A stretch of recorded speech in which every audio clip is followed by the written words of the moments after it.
Officials are calling this a target attack, but the alleged shooter investigators found casings at the scene etched with the word anti-ICE. Let's bring in former Assistant FBI Director Chris Wecker. Chris, thanks so much for joining the program. I want to go big picture, and I don't want to scare the public out there, but I do want to talk about the current threat.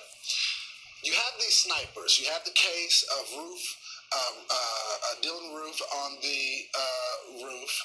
You have the assassination of Charlie Kirk. And now you have this situation as well. There's a real threat there. Should people be concerned? Yeah, usually I say, the chances of the general public being targeted like this, or the, don't go out of your house type of warning, I don't do that. But in this case, we are starting to see a real threat. And I do security consulting. That's right. And my mind goes to parades and events, public events, where there's a lot of people gathered around. In the Charlie Kirk rally, that shooter could have targeted people in the audience and taken out quite a few people, unfortunately. So yes, this is a clear and present danger right now. And any event, I think, at any event that's being planned right now, you got to account for the rooftops and there has to be all kinds of precautions that you wouldn't take ordinarily unless it was something like a presidential visit where you have Secret Service and you would expect to see that kind of security, or the Super Bowl. But now we're in a situation where we've got this viral epidemic of snipers ideologically motivated, and I think motivated and indoctrinated by very irresponsible people in the public eye, who have nothing else in their game except to go out there and be extreme to get themselves on the media and get attention. So, Chris, let's talk about that. Because you talk about the radicalization, and typically, like for example, when we were fighting Al-Qaeda, this was online. Sure, you had inspiration videos from overseas, but you didn't have public officials within inside the country that were radicalizing them.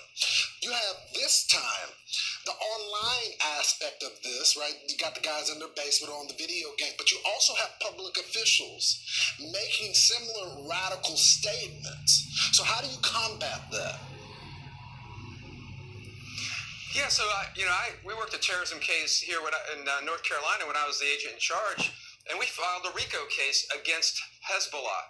And part of the RICO indicia, the evidence of the organization, were these indoctrination videos that they sent out that motivated the Hezbollah members to do all kinds of different things. But it's part and parcel with that indoctrination. And what we need is a material support statute on the domestic side of the house for domestic terrorism. You provide any type of motivation, indoctrination, material support to a domestic terrorist, then that becomes a 10-year felony in federal court. Chris, let's talk about people continuing their daily life. I don't want to project that people shouldn't continue to do events. So how do you balance the two? You want the First Amendment to continue. You want people to be able to live their lives, go to parades and all that, but take the threats seriously as well. How do you balance that as a security professional? Yeah, it's like what happened after 9/11. I mean, we were in this state of heightened security everywhere. We were seeing Al-Qaeda, behind every tree, but we didn't tell people not to go out. We just said, be aware.